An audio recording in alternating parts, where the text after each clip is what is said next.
नमस्कार बच्चों, पंजाबी की क्लास में तुहाडा स्वागत है।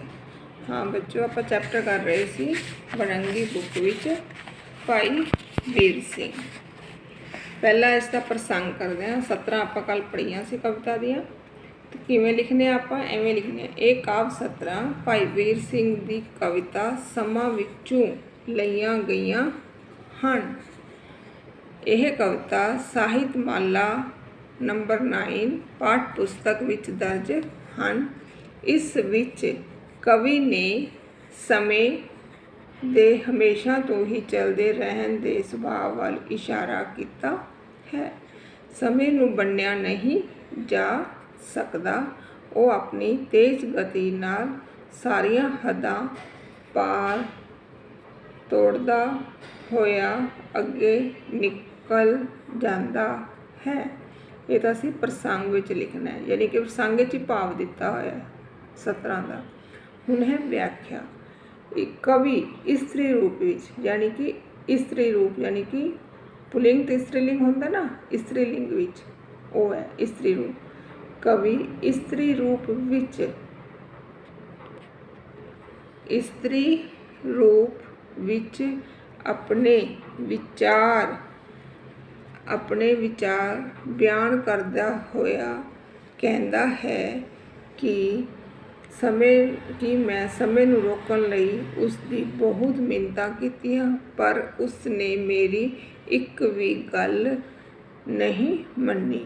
मैं उसनूं फड़ के अपने वाल खिच्चण दा बहुत यतन कीता, पर वो पल्ला छुड़ा के मेरे कोलों दूर चला गया।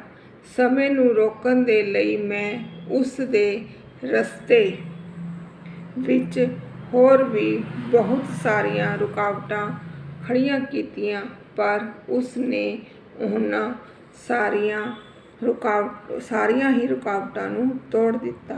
वो अपनी तेज गति दे नाल सारियां सीमावां नूं पार करदा होया अगां वध गया, यानी कि अगे तुर गया। सेकंड, हो अजे संभाल इस समय नूं। हो अजे संभाल इस कर सफल उड़दा जामदा, ए ठहरन जांच न जानदा, लंघ गया न मुड़ के आउंदा। हो अजे संभाल, वो मनुख नूं कह रहा है। वो अजे संभाल इस समय नूं, कर सफल उड़दा जामदा, ए ठहरन होंदा रुकना, ठहरन जांच तरीका, ठहरन जांच न जानदा, लंघ गया न मुड़ के आउंदा। यानी कि वापिस लंघ गया तो टप गया, यानी कि लंघिया होया वेला। औखे शब्दां दे अर्थ उड़दा, हथों निकल जाना, जामदा जांदा, जांच तरीका, आउंदा यानी कि पुट्ठा वापिस प्रसंग।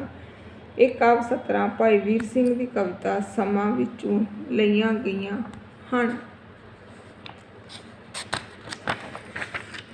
एक कविता ਸਾਹਿਤ ਮਾਲਾ पाठ पुस्तक विच दर्ज है। इस कविता विच कवि ने समय के लगातार चलद्या रहन का जिक्र करद्या कहा है कि समय के तेज वेग नूं कोई भी नहीं रोक सकता। इसलिए चंगे काम करद्या अते इस नूं संभालद्या इसकी कदर करनी चाहिदी है। हर काम नूं समय सिर करना चाहिदा है। व्याख्या। इन्हां काव्य 17 विच कवि कहता है कि मनुख नूं हमेशा समय की कदर करनी चाहिदी है। समय का सही इस्तेमाल करना चाहिदा है। समा बहुत ही तेज गति नाल अगे वधदा जांदा है, इस नूं रुकना नहीं आउंदा। जो समा एक वारी बीत गया वो मुड़ के वापस नहीं आउंदा। इसकी लगातार चलद्या रहन की गति तो सावधान होके इसकी सही वरतों करनी चाहिदी है। ये प्रसंग सहित व्याख्या है, तुसीं आपदी नोटबुक विच लिख लेना, ठीक है, आपदी नोटबुक विच कर लेना। पाठ नाल संबंधित प्रश्न उत्तर, यह है प्रश्न उत्तर प्रश्न उत्तर नाल लिखिया जी। सिर्फ प्रसंग सहित व्याख्या। समा कविता तो सानू की सिक्ख्या मिलती है। समा अपनी निरंतर चाल चलता रहता है, एक कदे भी नहीं रुकता। समय नूं संभालदियां होया सानू इस दी सही वरतों करनी चाहिए है। भाव हर काम समय सिर करना चाहिए है। एक बारी हथों लंघ चुका समा मुड़ के वापस नहीं आउंदा। समय की सही वरतों करन वाला मनुख ही जिंदगी विच तरक्की करता है अते सफल हुंदा है। समा। प्रश्न नंबर 2। समा कविता विचों समय की संभाल संबंधी कवि की सुनेहा दिंदा है। सुनेहा यानी कि संदेश, मैसेज की सुनेहा दिंदा है। भाई वीर सिंह जी समय की संभाल संबंधी अपनी कविता समय विच कहते हैं कि समा हमेशा चलता रहता है, एक कदे भी नहीं रुकता। जो समा एक बारी बीत गया वो मुड़ के वापस नहीं आउंदा।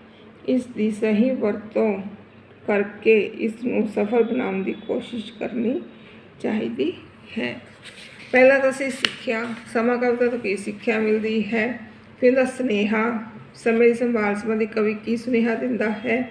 फिर हुण देखो फिर है हुण केंद्री भाव। कविता समय का केंद्री भाव लिखो। समा अपनी रफ्तार नाल हमेशा चलता रहता है, बीत्या होया समा कदे भी वापस नहीं आउंदा। इसनूं लखां यतन करके भी रोकिया नहीं जा सकता। समय का सही इस्तेमाल करके समय नूं सांभिया जा सकता है। हेठ लिखिया काव्य सतरां या तुक्कां की व्याख्या अपने शब्दों में करो। वैसे तो यह कविता दी लाइनां ने, ठीक है, पर इस विच नहीं है, थोड़ी कविता विच है फस्ट पैराग्राफ च है। ये उनकी सिर्फ 2 लाइनां की ही व्याख्या है। रही वास्ते घत समय ने एक न मन्नी, फड़फड़ रही तरीक समय खिसकाई करनी। इन्हां काव्य सतरां विच कवि कहता है कि मैं समय नूं रोकण लई उसदे अगे बहुत तरले मिन्नतां कीतियां पर उसने मेरी एक भी गल ना मन्नी। मैं उसनूं फड़ के अपने वल खिंचण की भी पूरी कोशिश की पर वो मेरे कोलों पल्ला छुड़ा के मेरे कोलों दूर चला गया। किवे ना सकी रोक अटक जो पाई भन्नी, तिखे अपने वेग गया टप बन्ने बन्नी। इन्हां काव्य सतरां विच कवि कहता है कि मैं समय के तेज वेग नूं रोकण विच कामयाब ना हो सकिया। उसके रस्ते विच मैं जो भी रुकावट पाई उसने उन्हां सारे रुकावटां नूं तोड़ दिता। अपनी तिखी चाल दे नाल वो सब सीमावां नूं पार करके अगे वध गया। भाई वीर सिंह ने समय बारे की कहा है। हुणे कवि की कह रहा समय बारे। भाई वीर सिंह ने समय के निरंतर चलते रहन बारे कहा है।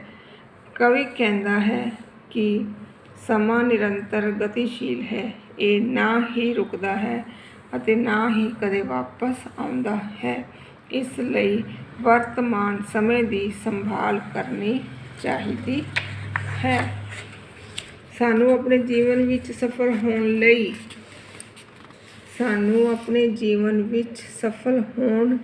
लई की करना चाहिए है। सानू अपने जीवन विच सफल होने लई समय का सदुपयोग करना चाहिए है। समय नूं व्यर्थ नहीं गवाउणा चाहिए। समय के हर पल की तरह समय दे हर पल की कदर करदियां होया इस वांग गतिशील रहना चाहिए है। कवि समय नूं रोकण लई की यतन करता है। कवि समय नूं रोकण लई उसके रस्ते विच कई तरह दी रुकावटां पाउंदा है। वो समय नूं रोकण लई उसदे तरले मिन्नतां पाउंदा है अते समय नूं फड़ के अपने वल खिंचण दा यतन करता है। वो उस दियां सारियां ही कोशिशां असफल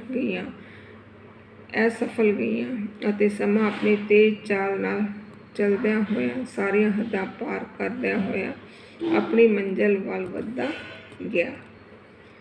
फिर है समा कविता का संखेप सार, ये भी बेटा पढ़ लिया जो तुसी।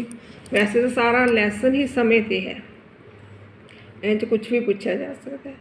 फिर है कवि ने समय का मानवीकरण किवें कीता है, ये भी तुसी पढ़ लिया जे, ठीक है। फिर वस्तुनिष्ठ प्रश्न, इन्हां विचों छोटे प्रश्नों के उत्तर है। समय नूं कौन काबू विच नहीं रख सकता, घड़ी, मनुख, कुदरत, इन्हां विचों कोई भी नहीं। समय तो कोई भी नहीं रख सकता। समा कविता का लेखक कौन है, भाई वीर सिंह। पल्ला छुड़ा के कौन खिसक गया, समा। कवि किस रूप विच अपने विचार बयान कर रहा है, मर्द रूप विच, इस्त्री रूप विच, बच्चे के रूप विच, किसी के रूप विच भी नहीं, इस्त्री रूप विच, ठीक है। तरीक शब्द तो भाव की है, खिंचना, सुटना, कुटना, भेजना, तरीक खिंचना। वेग शब्द अर्थ विंगा, वगना, प्रवाह, वेखना, वेखना।